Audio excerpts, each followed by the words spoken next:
بعض مرتبہ ایک آدمی نماز کے ارادے سے چل پڑتا ہے مسیح کی طرف، کس دروازے پر پہنچے؟ اللہ تعالیٰ امتحان لینا چاہتے ہیں کہ اس کا یقین کائنات کی کسی شکل پر ہے یا اس کا یقین میرے حکم پر ہے، یقین کائنات کی شکل پر ہے یا یقین میرے حکم پر ہے۔ اللہ تعالیٰ اطاعت کا امتحان لینے کے لیے آپ مسجد کے دروازے پر پہنچے، پیچھے کسی نے آ کر کہا کہ وزیر اعظم آپ کو فوراً بلا رہے۔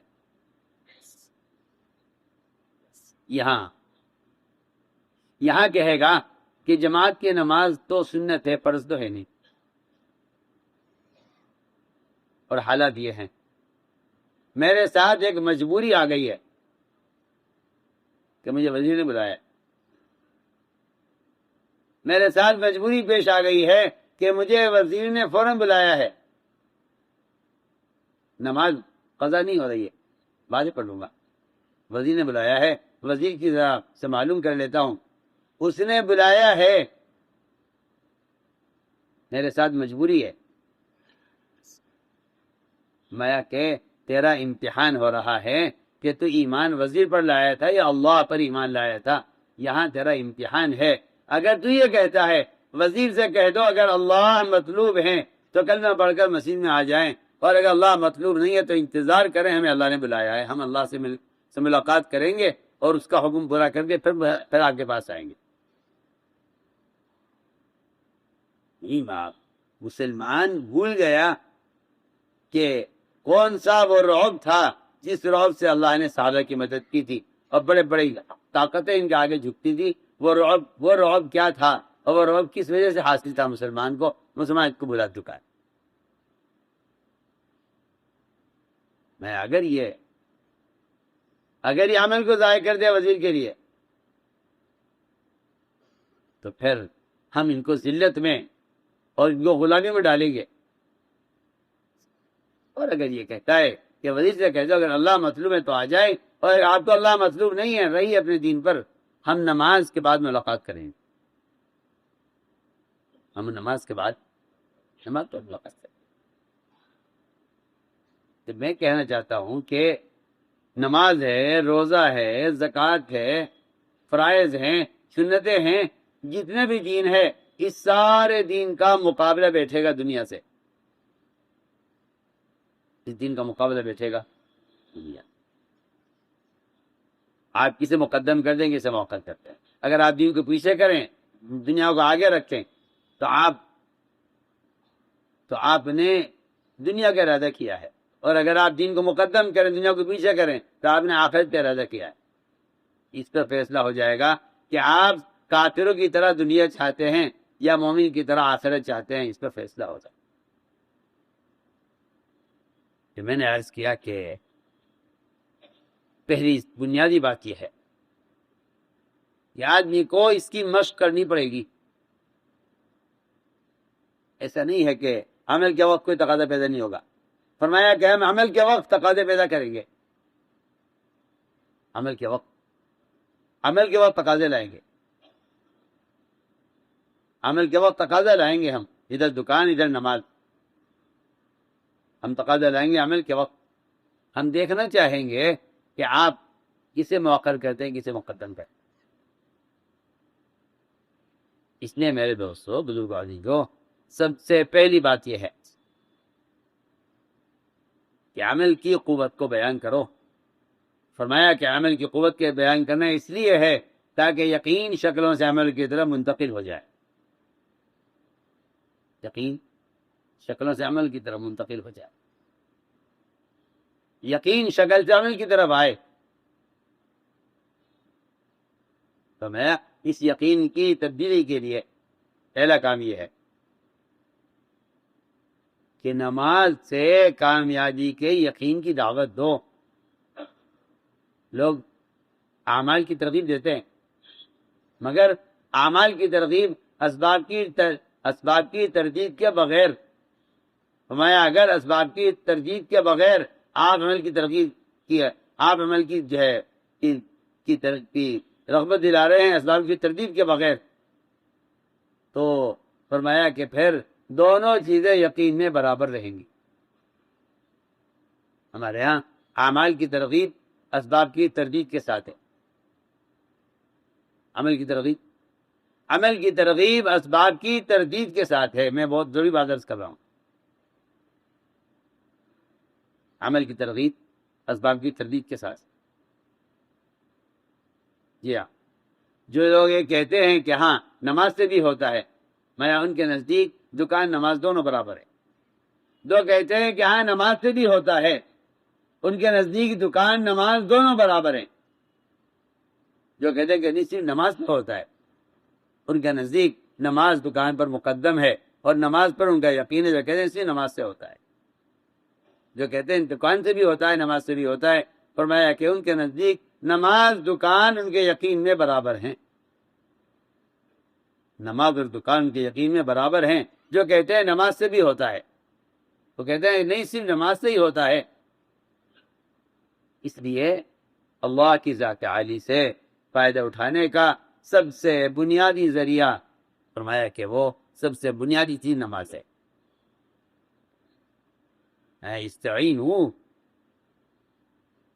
استعینوا بالصبر والصلاۃ، کہ اللہ کی مدد لو صبر اور نماز کے ذریعے۔ نماز پر صبر کو مقدم کیا ہے۔ صبر کہتے ہیں آدمی کا اپنے نفس کو حرام سے بچانا، اپنے نفس کو حرام سے بچانا، اپنے نفس کو آدمی کا حرام سے بچانا، سمجھے اس کو صبر کہتے ہیں۔ اس صبر کو مقدم کیا ہے نماز پر، جس طرح طہارت کو مقدم کیا ہے عبادت پر۔ طہارت مقدم ہے عبادت پر، فرمایا کہ طہارت شرط ہے عبادت کے لیے، طہارت شرط ہے عبادت کے لیے۔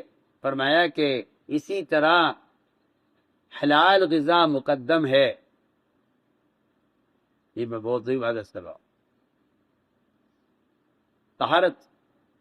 طہارت شرط ہے نماز کے لیے، طہارت مقدم ہے عبادت پر، کہ آپ پہلے پاکی حاصل کیجئے پھر نماز ادا کیجئے۔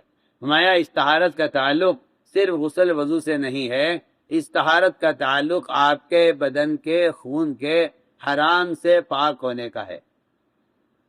جو اہمیت آپ کے بدن کے ظاہر کے پاک ہونے کی ہے، وہ اہمیت آپ کے خون کے غبن سے، سود سے، حرام لقمے سے پاک ہونے کی ہے۔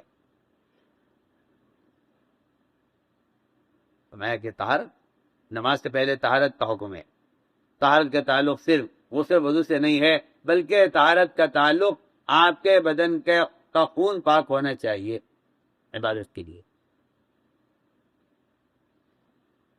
اس لیے فرمایا استعینوا، قرآن نے استعانت کو جوڑا ہے عبادت کے ساتھ۔ استعانت کا تعلق اسباب سے نہیں ہے، استعانت اللہ سے مدد لینے کا تعلق اسباب سے نہیں ہے، اعمال سے ہے۔ اس لیے کہ آپ غور کریں گے قرآن میں کہ قرآن نے استعانت کو جوڑا ہے عبادت کے ساتھ۔ ایاک نعبد و ایاک نستعین، اے اللہ ہم تیری عبادت کرتے ہیں تو سمجھ لیتے ہیں۔ معلوم ہوتا ہے کہ استعانت کا تعلق عبادت سے ہے، اسباب سے کوئی تعلق نہیں ہے استعانت کا۔ اللہ سے مدد لینے کا تعلق عبادت سے ہے۔ میں پہلا کام یہ ہے کہ نماز پر یقین لاؤ، پہلا کام یہ ہے کہ نماز پر یقین لاؤ، نماز پر یقین لاؤ۔ اس یقین کی مشق کے لیے آپ کو اسباب ترک کر دینے پڑیں گے، اسباب ترک کر دینے پڑیں گے، اسباب ترک کرنے پڑیں گے آپ کو اسباب ترک کرنے پڑیں گے نماز کو مقدم کرنے کے لیے۔ اس لیے کہ جو لوگ اسباب کی رعایت میں عمل کو ترک کرتے ہیں، رفتہ رفتہ اللہ تعالیٰ ان کو عمل سے محروم کر دیتے ہیں۔ تو میں کہ عمل کو مقدم کرنے کی مشق کرو، کیونکہ یقین منتقل کرنا ہے سبب سے عمل کی طرف، یقین کو منتقل کرنا ہے، اس لیے سبب کو مؤخر کرنے کی مشق ہوگی۔ پہلی مشق ہے نماز پر کہ آپ صبر کو مؤخر کریں اور عمل کو مقدم کریں۔ دوسری بات یہ ہے کہ جب کوئی حاجت پیش آئے، فرمایا کہ کوئی حاجت پیش آئے تو آپ اگر جاننا چاہتے ہیں کہ آپ کا یقین عمل پر ہے یا سبب پر، تو آپ یہ دیکھ لیجئے کہ آپ نے مقدم کسے کیا ہے۔ اگر حاجت کے لیے اسباب کا خیال پہلے آتا ہے تو آپ کا یقین سبب پر ہے، نماز پر نہیں ہے، اور اگر حاجت پر نماز کا خیال پہلے آتا ہے تو آپ کا یقین نماز پر ہے، اسباب پر نہیں۔ آپ تو بات استعمال کی کر رہے ہیں، ہم خیال کی کر رہے ہیں۔ عمل تو بہت بات کی چیز ہے۔ سوال تو اس کا ہے کہ آپ کو حاجت کے ساتھ خیال کس کا آیا؟ نماز کے سبب کا۔ حاجت کے ساتھ آپ کو خیال کس کا آیا؟ سبب کا خیال آیا، یہ صدقات کا خیال آیا؟ سبب کا خیال آیا یا صدقات کا خیال آیا؟ سنیں آپ، میں آپ کو مثال پیش کرتا ہوں۔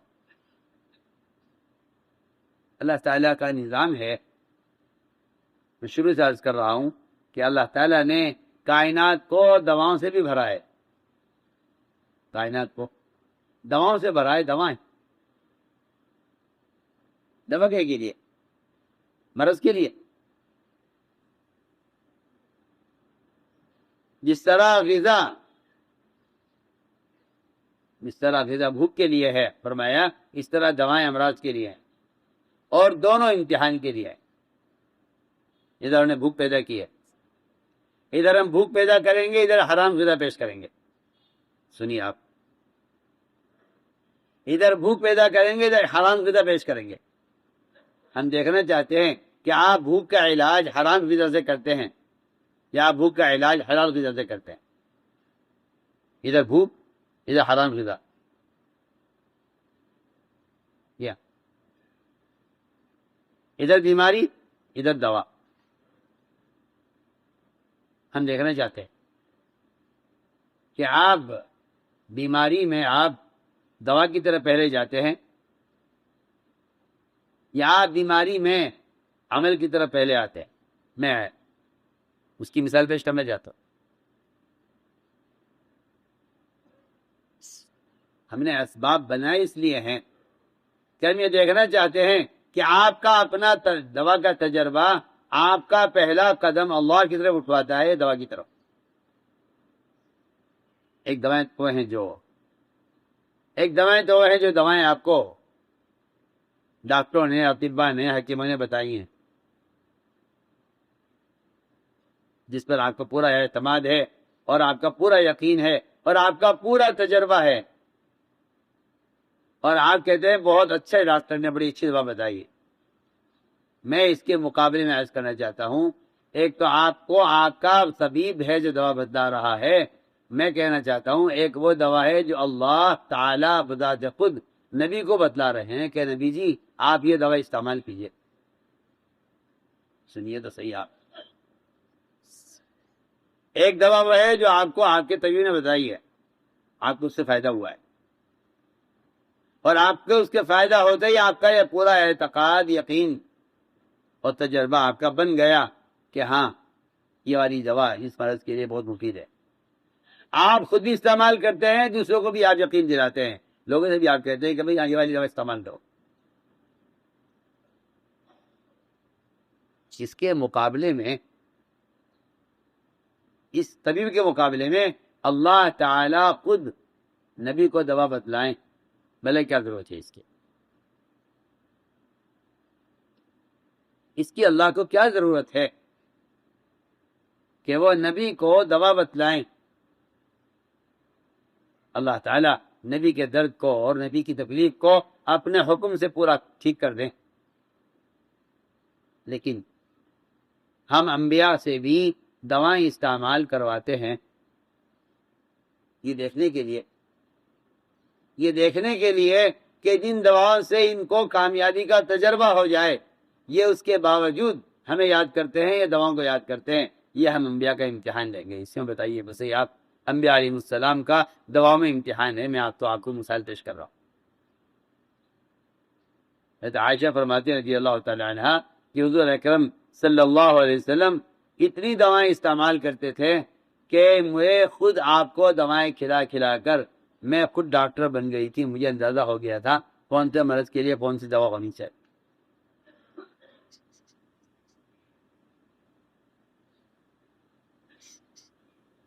حضرت عائشہ فرماتی ہیں، حضرت عائشہ خود کہہ رہی ہیں کہ جو بھی آتا آپ کے پاس آپ کے لیے دوا بنا کر لاتا تھا آپ کی بیماری میں اور آپ کی تکلیف کے علاج کے لیے، جو آتا آپ کے لیے دوا بنا کر لاتا. فرماتا میں آپ کو دوائیں کھلا کھلا کر مجھے اندازہ ہو گیا تھا کسی مرض کی کیا دوا ہے. سوچیے آپ. میں دو مثالیں پیش کرتا ہوں. پہلی مثال، آدم علیہ السلام کے پیر کے انگوٹھے میں پھوڑا نکلا. سوچیے آپ بھی کچھ بولنا چاہتا ہوں. آپ کہیں گے کہ نماز سے مسئلہ حل نہیں ہوگا، آپ کو علاج بھی کرنا پڑے گا. آدم علیہ السلام نے نماز پڑھی، پیر کے انگوٹھے سے پھوڑا بجائے غائب ہونے کے ٹخنے پر آ گیا، پیر کی جوڑ پر آ گیا. پھر نماز پڑھی، پلی میں آ گیا. پھر نماز پڑھی، گھٹنے میں آ گیا. پھر نماز پڑھی، گول کی ناک پہ آ گیا. پھر نماز پڑھی، سینے میں آ گیا. پھر نماز پڑھی، گلے میں آیا. پھر نماز پڑھی تو سر میں آ گیا. بتائیے آپ.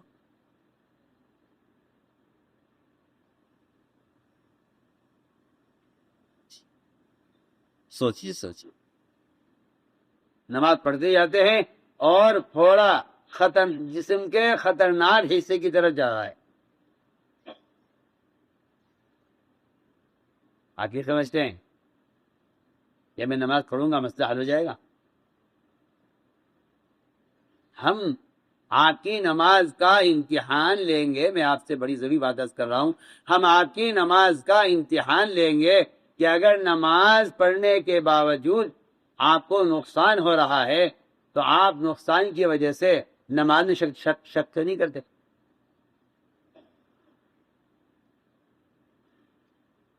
میں کیا بتاؤں. لوگ جس طرح ڈرتے ڈرتے بعض اسباب کا تجربہ کرتے ہیں کہ تھوڑا سا لے کے دیکھ لو اس سے کامیابی ہوتی ہے نہیں ہوتی. ہاں میں بہت اہم بات عرض کر رہا ہوں. لوگ بعض اسباب کو تھوڑا سا چھڑ کے دیکھتے ہیں کہ دیکھنا یہ ہے کہ فائدہ ہو رہا ہے یا نہیں ہو رہا ہے. وہ معاملہ لوگوں نے دین کے ساتھ کر رکھا ہے کہ تھوڑا سا دین اختیار کر کے دیکھتے ہیں ہمیں اس سے کامیابی ہوتی ہے یا نہیں. اگر نقصان ہوا تو چھوڑ دیں گے اور اگر فائدہ ہوا تو اور اختیار کر لیں گے دین. سنیے تو صحیح، میں بہت اہم بات ہے سب. اگر مسلمان کو دین پر چلنے سے دنیاوی نقصان پیش آ جائے تو پھر یہ دین کو بالکل چھوڑ دیں گے. یہ کہیں گے کہ نہیں، ہماری صورتحال نہیں ہے کہ ہم دین سے کامیاب ہو سکیں. ہمارے حالات اس قابل نہیں ہیں کہ ہم دین سے کامیاب ہوں. ہمیں تو اپنے لیے دنیا کا ہی راستہ پکڑنا پڑے گا. ہماری تو ابھی ہمارا ایمان اس قابل نہیں ہے. جی ہاں، آج کل مسلمانوں کے پاس یہ بڑا اچھا بہانہ ہے. وہ کہتے ہیں ابھی ہمارا ایمان اس قابل نہیں ہے کہ ہم حرام کو چھوڑ دیں، ابھی تو حالات ہمارے ابھی ٹھیک نہیں ہیں. جی ہاں، وہ بیچارے اس چکر میں ہیں کہ ابھی ہمارا ایمان بن جائے تو پھر جب یقین بن جائے گا اس کے بعد پھر ہم یہ قدم اٹھائیں گے. ابھی تو ہمارا یہ قدم اٹھانا مشکل ہے، مناسب نہیں ہے، کیونکہ ابھی ہمارے حالات دین پر چلنے کے نہیں ہیں. جی ہاں، یہ مسلمانوں کا خیال ہے.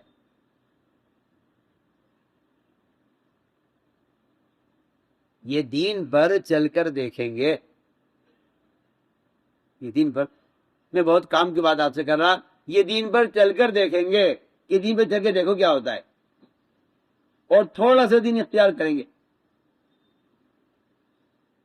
اس تھوڑے سے دین پر اللہ رب العزت تھوڑا سا فائدہ، تھوڑا سا فائدہ کیا نہیں، تھوڑے سے دین پر ہم تھوڑا سا نقصان لائیں گے.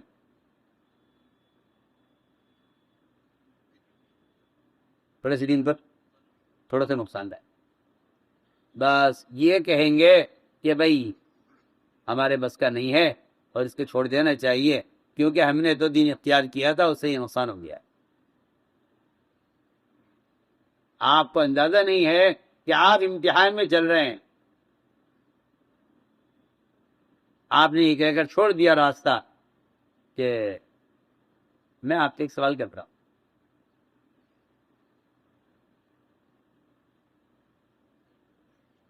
آپ کے پیٹ میں کینسر ہے، آپ ڈاکٹر کی خوشامد کرتے ہیں کہ ڈاکٹر صاحب آپ آپریشن کر دیجئے، تاریخ دے دیجئے۔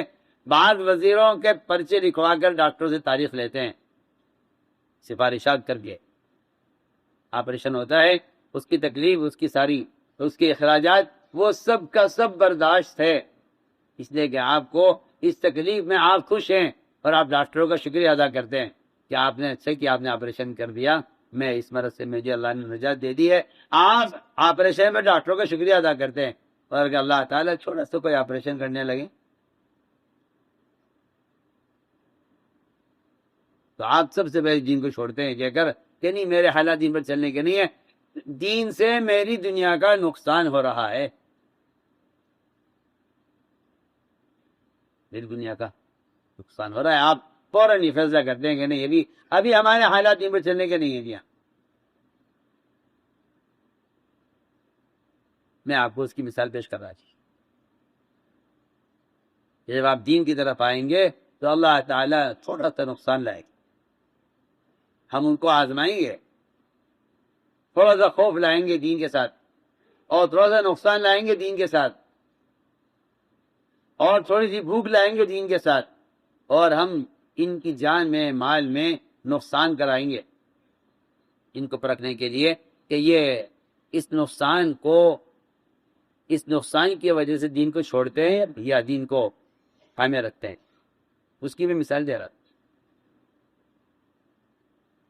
کہ جیسے جیسے آپ جیسے نماز پڑھتے تھے وہ پھوڑا ان کے جسم کے اندر خطرناک صورتحال اختیار کرتا جاتا تھا، یہاں تک کہ وہ سر کا ٹیومر بن گیا۔ ایک مرتبہ خیال آیا، ایک مرتبہ کبھی خیال نہیں آیا کہ نماز کے پڑھنے سے مرض بڑھ رہا ہے کہ بڑا کرو، کیا بات ہے؟ مرض کے بڑھنے کا نماز سے کیا تعلق ہے؟ جسم میں مرض کے بڑھنے کا نماز سے کیا تعلق ہے؟ اور آپ کی زندگی میں نقصان کے آنے کا دین سے کیا تعلق ہے؟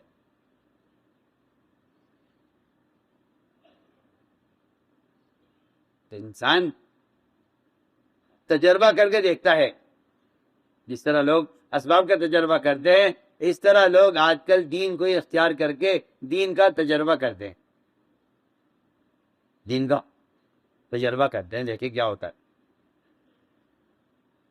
میں اس کی آپ کو مثال پیش کر رہا کہ دوا کس لیے ہے؟ دوا شفا کے لیے، دوا شفا کے لیے۔ اگر دوائیں شفا کے لیے ہوتی دنیا میں کوئی مریض دوا کھا کر بیمار نہ رہتا۔ میں پوری یقین کے ساتھ کہتا ہوں کہ اگر دوا شفا کے لیے ہے تو پھر بیمار آدمی بیمار نہ رہتا، وہ دوا استعمال کرتا ٹھیک ہو جاتا۔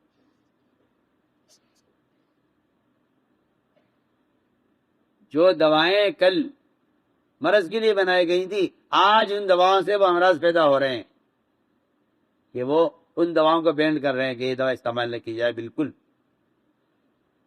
جی ہاں، جن دواؤں پر آپ کا شفا کا تجربہ تھا آج ان دواؤں کو بین کیا گیا ہے کہ نہیں آپ یہ دوا استعمال نہیں کر سکتے، اس لیے کہ اس دوا سے یہ نقصان ہو رہا ہے۔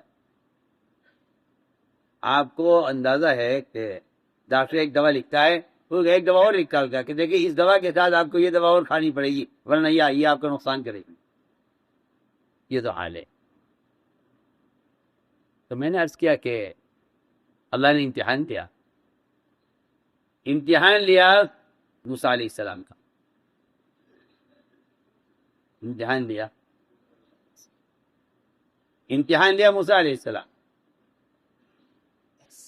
اللہ نے موسیٰ کے پیٹ میں درد پیدا کیا، دیکھیں کیا کرتے ہیں،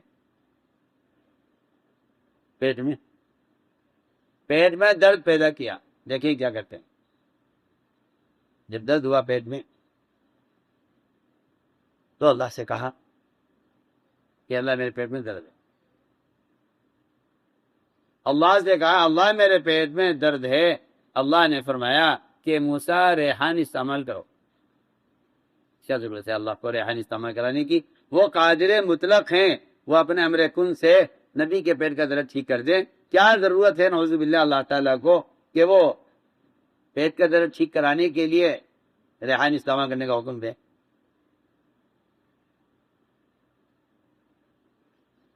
جی اللہ نے فرمایا ریحان استعمال کرو.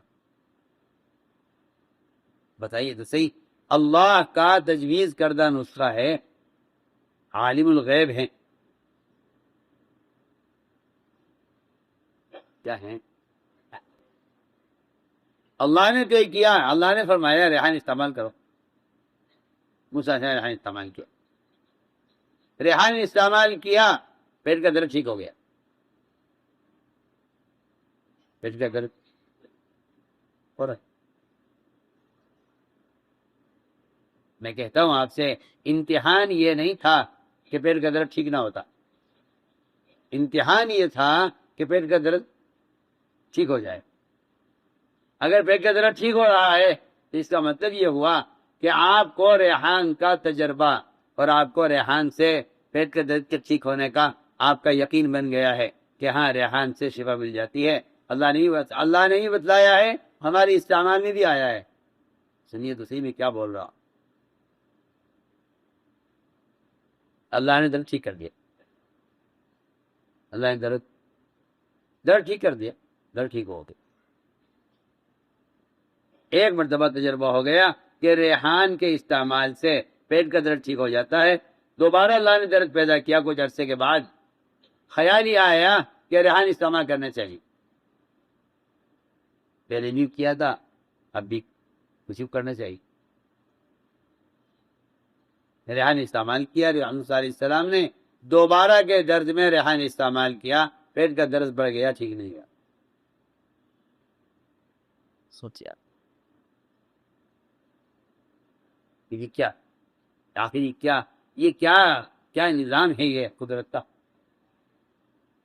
پیٹ کا درد ٹھیک. اللہ سے کہا کہ اللہ پہلے تو ٹھیک ہو گیا نا، آپ نے بتایا تھا، میں نے ریحان استعمال کیا تھا، لیکن اب ریحان استعمال کر رہا ہوں، پیٹ کا درد ٹھیک نہیں ہو رہا ہے. اللہ نے فرمایا موسیٰ پہلے تم ہماری طرف آئے تھے، ہم نے کہا تھا ریحان استعمال کرو، اب کہ تم سیدھے ریحان کی طرف چلے گئے. انسانی تجربات اللہ سے دور کرتے رہتے ہیں. انسانی تجربات اللہ سے دور کرتے ہیں. تو میرے دوست ساتھیوں، مجھے تو بات یاد کرنی تھی کہ ہمیں چاہیے کہ اپنے یقین کو شکل سے عمل کی طرف پھیریں. عمل کو مقدم کرو، عمل کو مقدم کرے. اس لیے فرماتے ہیں عبداللہ بن مسعود رضی اللہ تعالی عنہ، احملوا حوائجکم علی المکتوبہ، کہ اپنی حاجتوں کو فرض نمازوں کے لیے مؤخر کر دیا کرو.